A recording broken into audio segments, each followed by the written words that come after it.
something to your neighbor, whatever's legal. Go ahead and do it, all right? So just whatever works. Who knows these days, huh? Thanks, team. Appreciate it so much. If I could do what I want to do right now, I just literally would go to every single one of you one at a time and look in your eye and tell you, I love you and I believe in you. And I can see more of your future than you can see right now. And I see champions and I see people who God's gonna put a dream in your heart and a vision in your heart, and it's gonna add people to you, like Mark and Jill and Dino, and like those people are coming to your life, and you're gonna have a city, and you're gonna have a place, and you're gonna have a responsibility, and you're gonna have a mandate from heaven that's gonna be hard and fulfilling all at the same time, and you're gonna love it, and then the earth will never be the same, and people that were gonna go to hell are gonna go to heaven because of your life. And I just want you to know that. That's what I would tell you. I'd love to sit with you and drink a cup of coffee and just like tell you that, because it's not a dream, that's the truth. That's the truth. The future of the world is in the hands of leaders. You know, the local church, we say the local church is the hope of the world, but it's only as good as the people in it. And I mean, God's a good God. He's been wanting to do good things for a long time, but he needs the people in it. And I mean, God's a good God. He's been wanting to do good things for a long time, but he needs the people in it.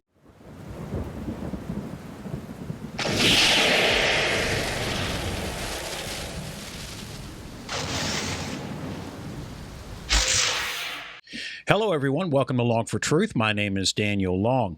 We have done several videos on the ARC, the Association of Related Churches, on this channel.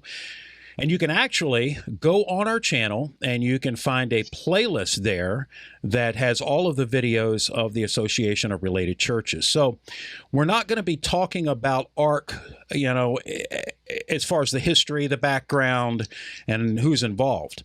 But we are going to talk about, well, how pastors are educated in the ARC, at least some of them. I have a very special guest with me. We've actually been trying to get together for the last several weeks, and finally we were able to do this together. I have Josh Graham with me. Hey, Josh, how you doing, buddy? Hey, how are you? Good to have you on today. I appreciate it. Good to be Josh had a very interesting experience. You contacted me, Josh, I don't know, what, about 6 months or so ago now, yes. and we've been talking back and forth. And you actually went to Highlands College, and you went to Highlands College. You were actually going to be a pastor. That's what you believe that the Lord was calling you to do. So Josh is here to talk about that. And you sent me a bunch of material. I mean, like a ton of material that. And probably, I went through it and looked at each and every piece of it, and I was just shocked at what you guys. You guys aren't hardly learning anything, at least from what I saw. Not hardly any theological training whatsoever. So that's what we're going to kind of discuss today. We're going to talk about Highlands College and what you were taught there, and how you decided that just wasn't something that you believed was biblical, and you actually got out of that. Were you a regular attendee at Church of the Highlands? Right, yeah. So, I started going, me and my family, we were looking for a new church to go to anyway. And after, doing a little searching online and talking to some people, Highlands just kept popping up.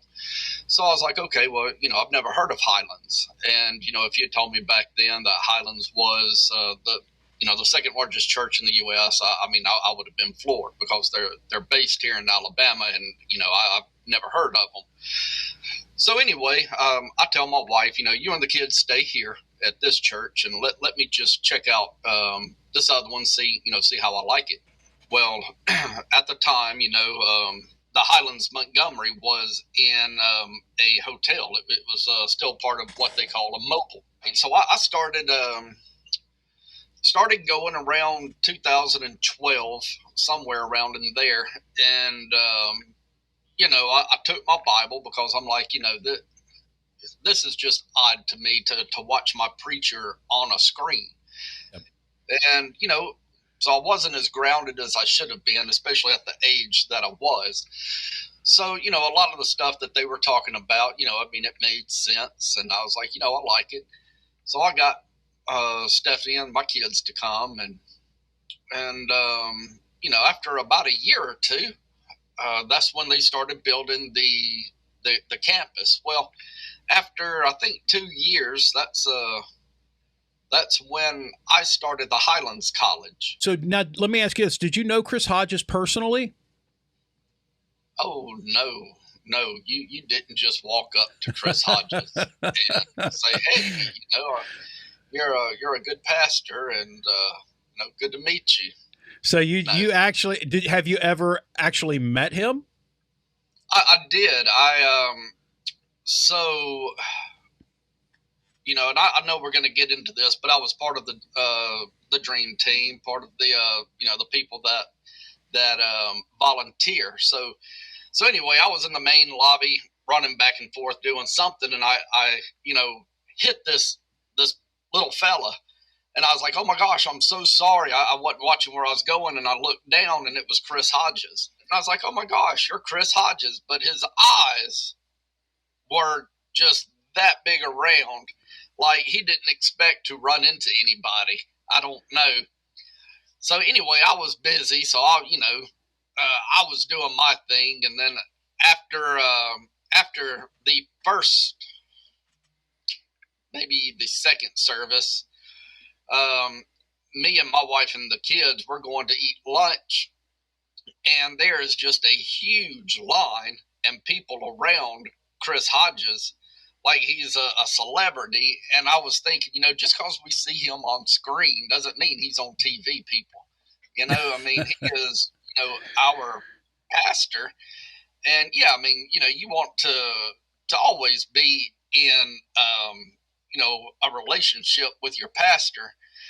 But no, even at his main campus in Birmingham, he is the main pastor, but there is still a campus pastor. So if you want to talk to somebody, you still don't talk to Chris Hodges. You talk to that campus pastor. So what made you decide to want to go to Highlands College? Did you have the desire to be a pastor? Right. Yeah. So, you know, I was doing jail ministry already with a buddy of mine, and I really want to get into prison ministry. So, you know, we didn't have a whole lot of money. And so I thought, well, you know, I'll sell my car, pay for it in full, and, you know, just go ahead and start. And I believe it was August. So the August of, I think it was 2016, I started. And, you know, yeah. Of course, this was the transition period of the main campus being built and still working out of the mobile campus. Yeah. So let me ask you, all right, so you have to have the money to go to college, and you ended up selling your vehicle. Did that pay the full tuition? You selling your vehicle, did that actually pay the full tuition for you to be able to go to college there? Right. It did at first. And then once I was about maybe halfway through, they decided to raise the amount that it would take to, you know, get your certificate. So right, I went whoa. So you paid one price at the entrance, yeah. and then while you were in the middle of school, they raised the price for you to be able to get your certificate. So you weren't grandfathered in or anything. They just made everybody that came in when you did pay that extra money. Right. Wow. So, you know, I'm talking to my campus pastor. I'm like, hey, look, you know, I mean, I paid this thing in full. You know, am I going to be grandfathered in? Am I going to? And he was like, no, everybody's got to pay it. And I was like, but I paid it. I paid it in full, you know. And I said, I don't have any extra money to go towards this. And he was like, well, just pray about it. Oh, And I was like, oh, okay. I mean, that's fine. And so let me ask you really quickly, how far in were you? Was it about a year or so after you paid your original bill? About a year or so in, or? So right. So I'm about a year in, because it's like a 2-year degree or certificate. So I'm already in about a year, and we're in year 1, 2, 3, and 4. I'm sorry, semester 1, 2, 3, and 4. We all meet towards the end and just kind of have like a campus meeting, whatever. So that is when we got told that, hey, in order to get our certification to teach, because they were trying to get away from getting your certificate to actually getting a degree, they had to follow certain procedures and implement certain things. And so, of course, that's going to raise the tuition. But again, I was like, I've already paid for this. Why am I going to have to pay, more? Why won't I be grandfathered in? And, and it was like, well, just pray about it. Right. I mean, I felt like that was really a cop-out. I mean, don't get me wrong. I know that, if it's in God's will, pray and, but when you tell me as my pastor, well, I don't know what you're going to do, just pray. I mean, I felt, like I was just being kind of strung along at that point. And so, I was only in the first and second semester of that at this point. And I mean, I kind of felt like, me and you had talked before, like Hillsong. Hillsong is known for their music. And I kind of felt like, then Saddleback is known for their small groups. Well, it seemed like Highlands was wanting to be known for something, and that was leadership. Yeah. It wasn't really anything to do with theology. It was just all about leadership. So what did you do? What did you do about it? The price has been raised. You've already sold your car, and you guys had 2 cars. You were a 2-car family, obviously. Right. You sold your car to pay for the tuition. Once the tuition was paid for, you're expecting, hey, I've got this. Right. It's done. I'm debt free. I can just go right through and graduate. And now they've raised it, so that had to have put you in a pretty big financial situation. Now, were you working also at the same time you're going to school? All right. Right. So it was December 10th. I'll never forget about it. December 10th of 2015. My boss called and was like, hey, I'm sorry. We're laying off all contractors. I was like, well, wow. That kind of stinks. But, hopefully I'll be able to find something. Well, I was throwing out my resume everywhere that I could, and nobody was hiring. And so at the time I had no job. I was going, I sold my car to pay full tuition because I was under the, and they didn't tell me this, but I was just kind of under the thinking that, going to Highlands College, I would get a job at Highlands because this is their own, school, and they're teaching you how they want you to be taught. And I thought, okay, well, the next time that a campus is open, then, they're going to fill them with everybody that's going into the Highlands College. So anyway, after Chris Hodges it wasn't Chris Hodges. After the campus pastor was like, hey, just pray. I was like, well, okay, I'm going to pray, but that we've only got, my wife working, and, we're living paycheck to paycheck as it is. Yeah. So you thought you were going to get you thought possibly when a job position opens there at the campus, they'll actually offer you a job there. Did that ever happen? So we got our income tax, and so I used that to pay, the rest of the tuition. And so it was once again paid for. And I was just thinking, I don't know what I'm going to do if they raise it again and they don't grandfather me back in. But hopefully in, a year's time, they won't do this. So part of the structure and part of Highlands College was you had to do what they call a freedom small group and a financial small group, and then you had to lead them. That's what I was going to ask you, if that was something that you yourself had to do, that you had to lead it. Okay. Right. Okay. Yeah. So we had to lead the different small groups. So that was part of the training. Let's see. And then we had to volunteer at the church. And so the volunteering consisted for me and a lot of others Sunday, all day. I mean, we would get there at sometimes 8 in the morning and leave for lunch and come back, and by 4 o'clock we would leave. Monday, because they had a Monday service, so that was a couple of hours there. Tuesday was the Highlands College, so we were there, and then Wednesday service. So I bet out of the whole volunteer, I mean, many people volunteered between 10 and 20 hours a week.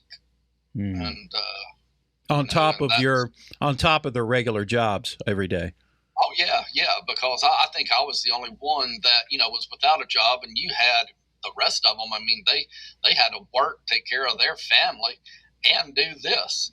And I'm not the only one that's in this boat. A lot of us towards the end, once you get behind the curtain and see how things are ran, and that's kind of how it was with Highlands College, was we got to see what happened behind the scenes, and it wasn't real pretty. But, that this wasn't going to be part of the interview, but let's talk about that a minute. So give us a little bit of give us an idea of what it was like there at the Highlands Church behind the scenes.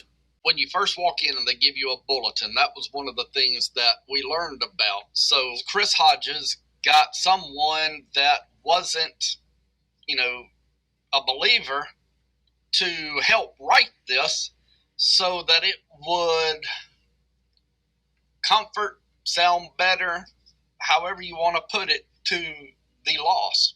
And so I was like, well, just like what we said, the church, people always get it confused. The church isn't the building, the church is the people. Yeah. And so with that, it's like you're starving the sheep to feed the goats. Exactly. Yeah. And that just didn't make a whole lot of sense to me. Well, so even at that time, you were realizing that you were, even before you got out of there, you were like, wait a minute, something about the structure of the services aren't right. There's something off here.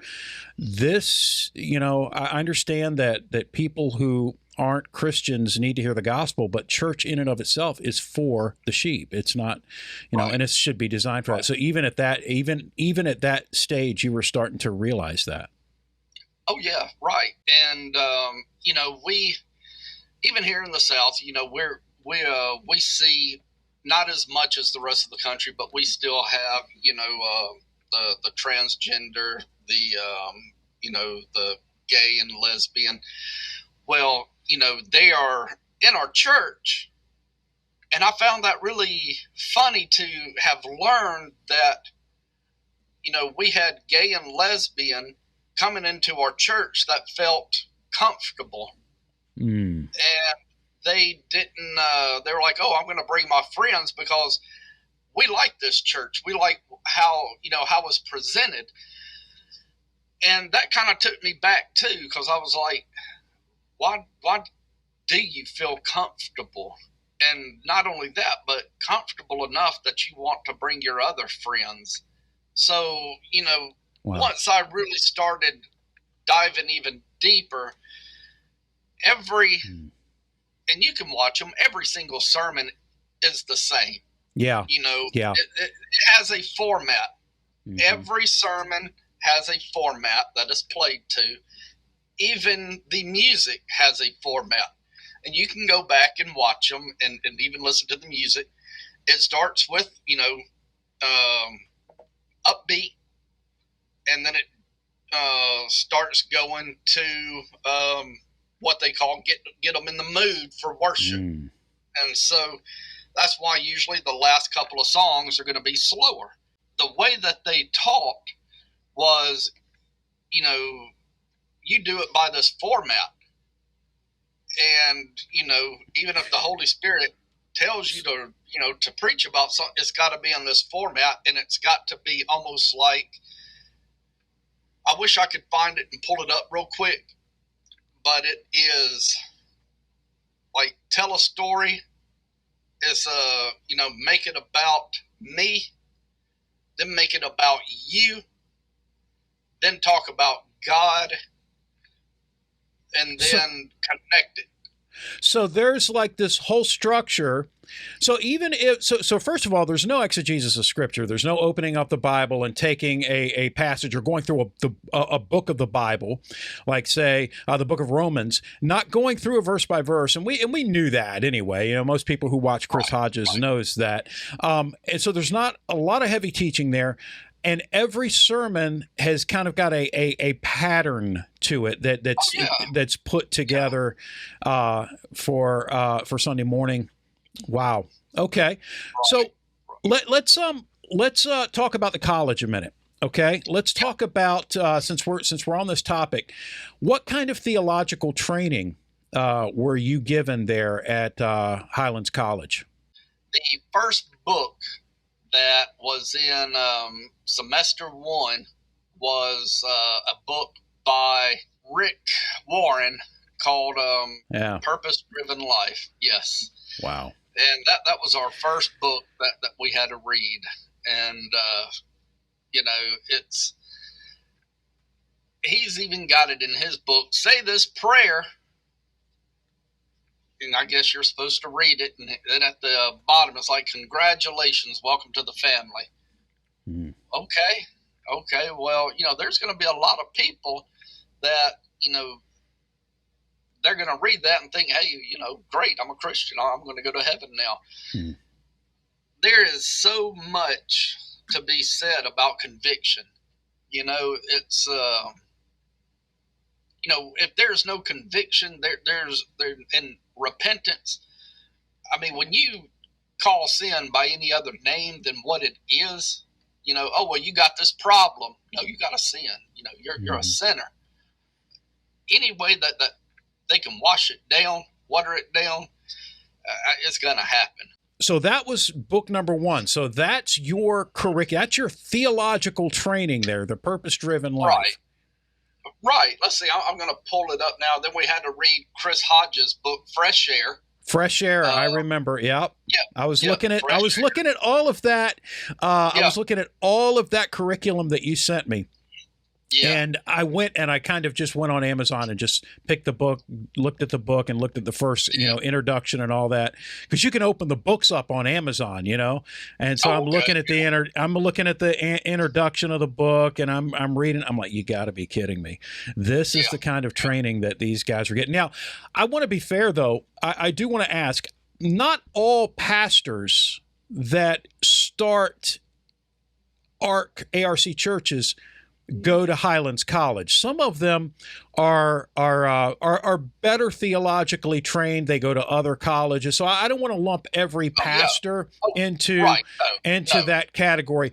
But those who do go into Highlands College are not getting hardly any kind of theological training. And you can see that just by, listening to Chris Hodges, a sermon by Chris Hodges, Right. So, Chris Hodges, I think he went to a school in Louisiana.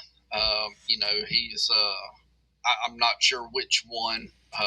He's got more of, I guess, what I would call a formal training of a seminary school than what Highlands College at least was at the time that I was going.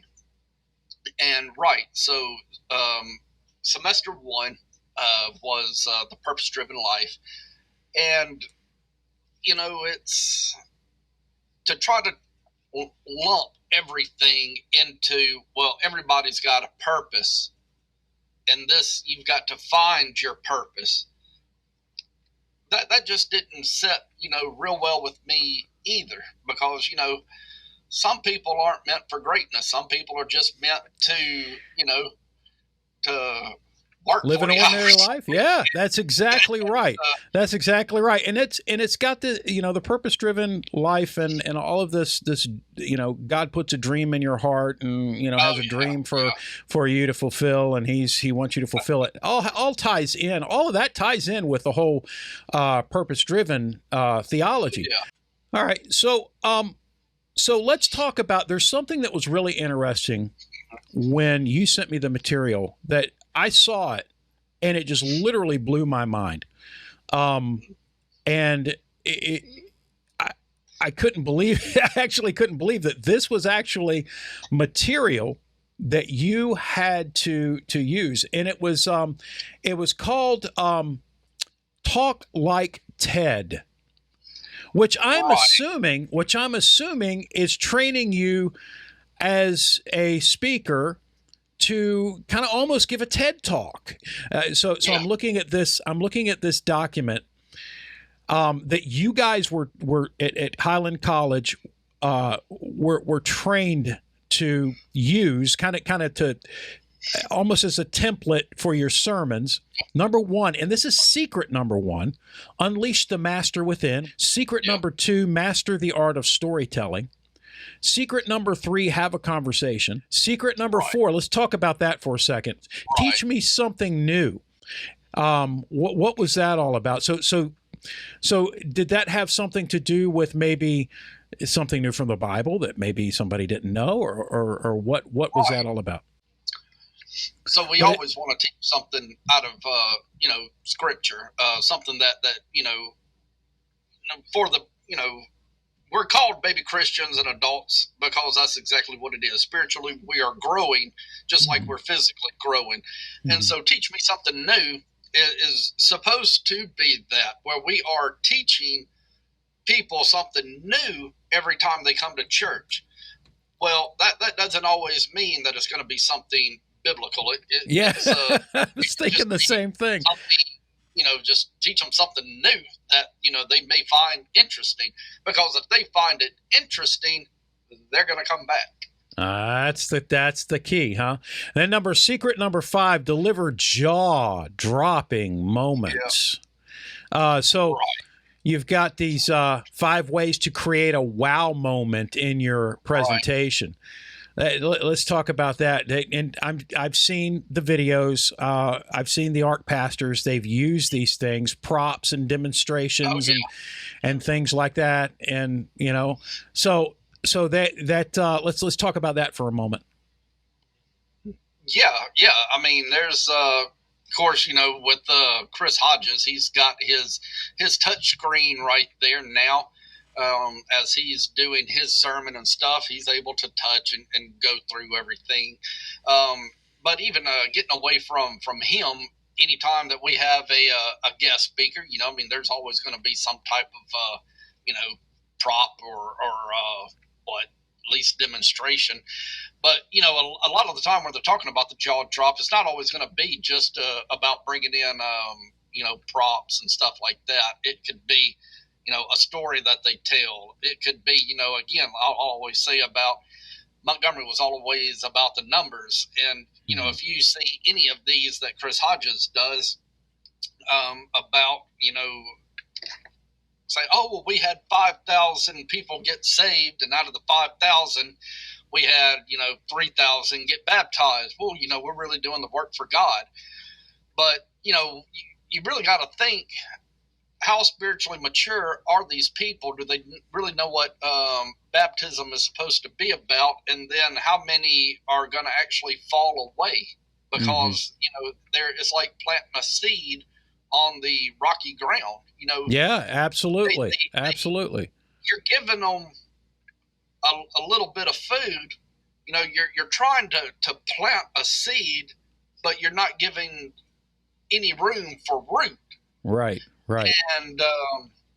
And so, like you were saying before, when you keep your people that are unbelievers barely fed, and they only know biblically what you are telling them, they are probably going to be, like you were talking about, in shallow water.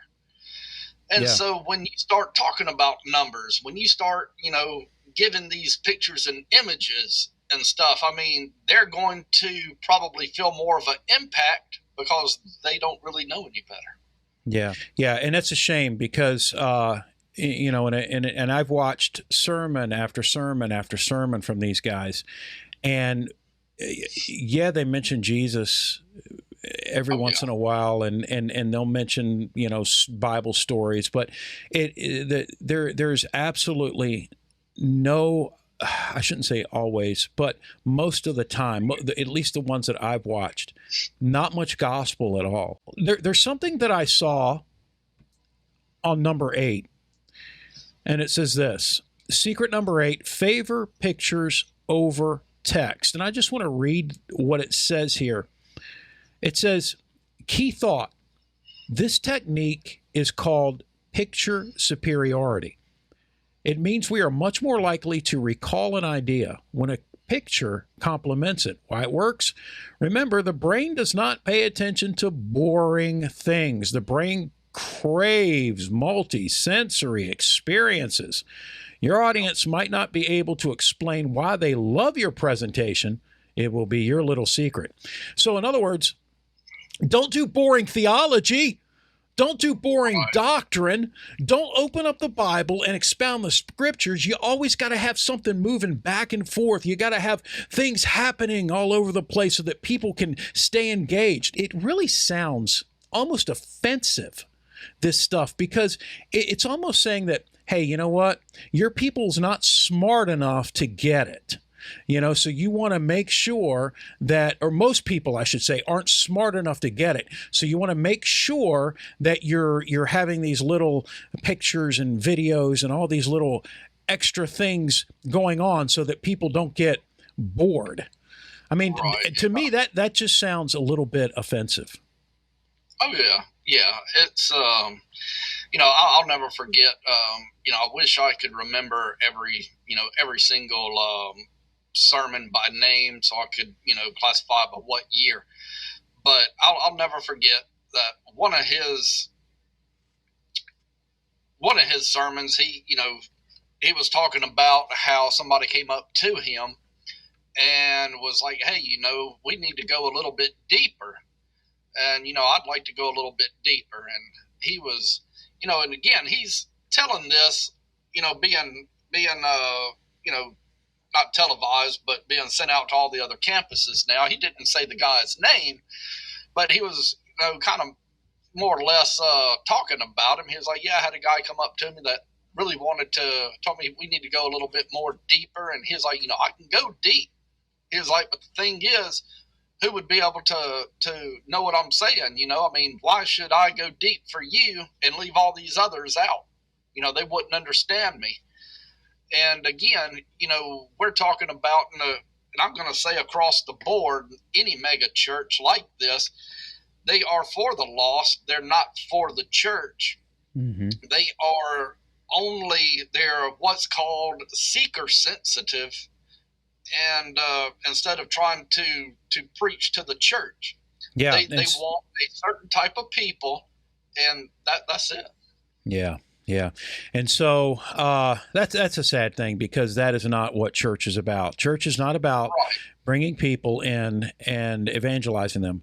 Church is about building up the sheep, teaching and preaching to the sheep, teaching the sheep God's word, and and not about, hey, let's get as many unsaved people in here as we can, and let's just be and even let's just say, some of the things that I've seen, some of the videos that I've watched by Hodges and others that are ARC leaders, even when they do try to be somewhat biblical, it's still so shallow that it's not helping those who are the actual members there that have been there for a long period of time. And that's a real shame. Before you graduated, was there anything like some kind of job placement, some kind of, do they transition you into a church? Is that what was supposed to happen? Were you, going to be working in some kind of ministry for one of the churches or campuses of Church of the Highlands? How were they supposed to, transition you from what you were being taught there out into the field? What did that look like? Yeah, so once you graduated, you would put your resume and upload it into their system, and they had what they call ARC. Well, ARC was, and I guess has been part of Highlands, and so that is a real big thing at the Birmingham campus, or the main campus. So ARC goes on, and a lot of pastors and stuff that want to deal with, with ARC, which is it's basically pastors and that want to have the same structure and layout as Highlands. Mm-hmm. And so they come to this ARC. They get taught about how they do everything and get them, pretty pumped up and say, hey, when you're out, we've got, places set up that you can go and talk to some of our, graduates.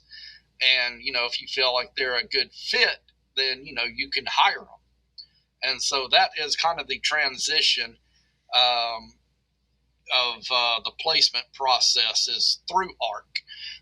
And, one of our campus pastors always had a saying, and, they keep the best and send out the rest. So they would keep the ones that they felt would, do a better job, and the ones that they didn't feel would be right for Highlands, they would send them through ARC to get hired. Okay. So what did they do? What did they do with you? Did they decide to keep you? Did they decide to send you out? How did that work for you? Well, it was almost like a redheaded stepchild. It was you had two main types of Highlands College.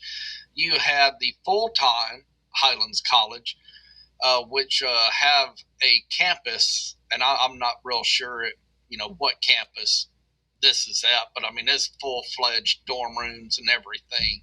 And then you had the, I don't want to say part-time because we got taught the same thing, but then you had the nighttime crew, which was us. And we were just kind of more or less, we were just kind of like an afterthought. So a lot of us a lot of us did it to, learn more about the Bible, to learn, to become a little bit more, deeper spiritually.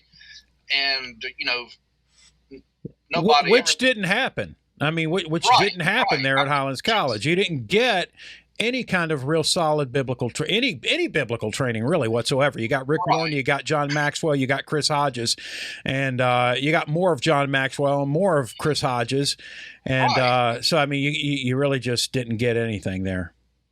Right, and when I asked, well, when what are we going to be doing as far as theology and learning about the Bible, and they're like, well, that's what Sundays are for, and, taking your notes, because in your pamphlet you got a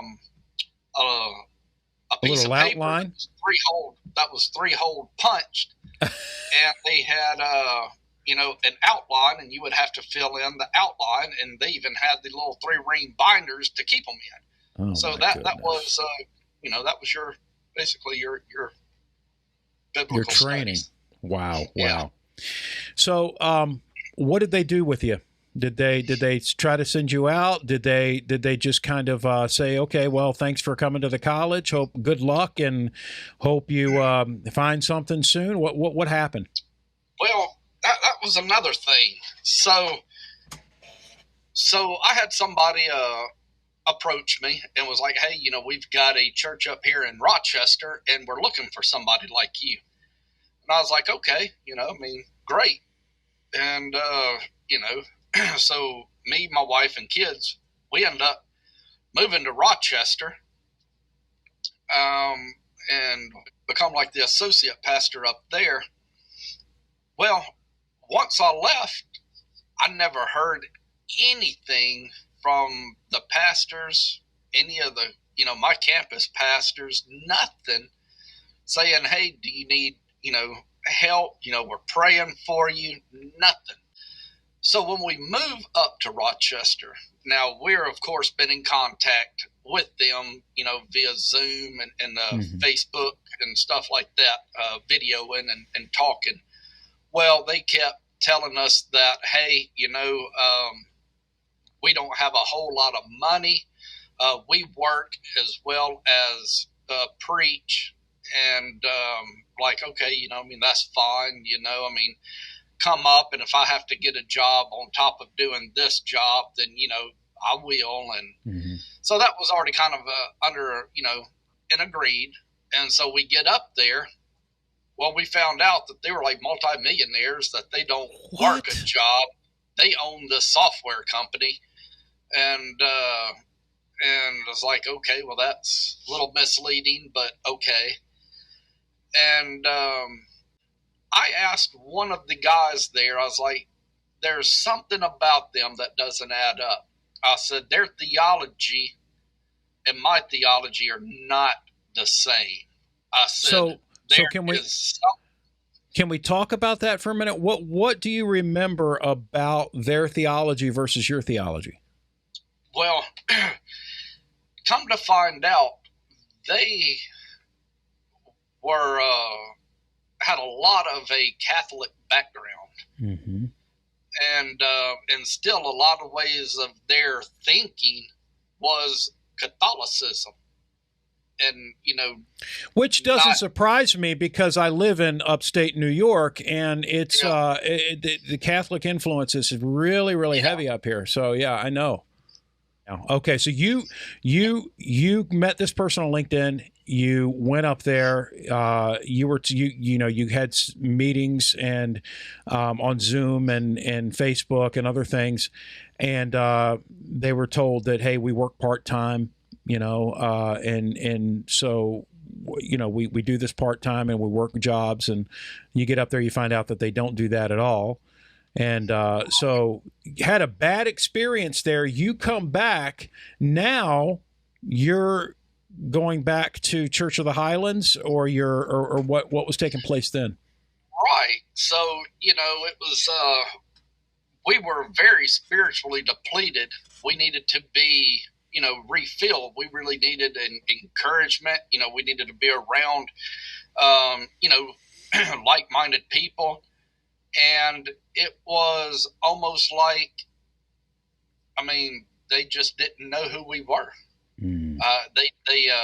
Nobody ever called. They would be friendly when they saw you on campus, but they never said, hey, come here. Let's talk about what happened. Let's pray. Let's go meet for lunch or, something. Let's get together. It was nothing. Wow. No email, no text, no call. And so I told, my wife, I was like, let's do something else. Yeah. So, well, Josh, what are you doing now? So a buddy of mine introduced me to something called the BTCP. And so both me and my wife went through this, and it took us, about 3 years. But it was a actual biblical curriculum that gave the church history, that gave the Old Testament survey, New Testament survey, and broke down every single book. And, and now on Sundays, when we have our small group of people, this is what I use to really break down. So I'm not so much preaching as, hey, we're going to take, verse by verse and chapter by chapter. Because, in my mind, if you're going to a church 4 or 5 years and you still don't know the Bible, something's wrong. Yeah, absolutely. Absolutely. Well, Josh, thank you very, very much for taking the time out, coming on to the program today and talking to us about this. I really think this is going to help a lot of people. Yeah, I hope so. All right. Well, more out of it than just thinking we're trying to bash people. You're not. Listen, I know you're not trying to bash anybody. I know that you're just stating the facts. You were there. You knew the people there, you knew the structure, you knew the layout, you knew exactly what was going on in the church as well as in the college, and you're just speaking out against that. So I appreciate you taking the time, and like I said, it takes guts to go on and talk about something like that you were so passionate about it in the beginning, and then as you're going through, you're just finding out that, hey, this just isn't what I thought it was going to be. So thank you very much for joining me, brother. I appreciate it. Oh, thanks for having me on.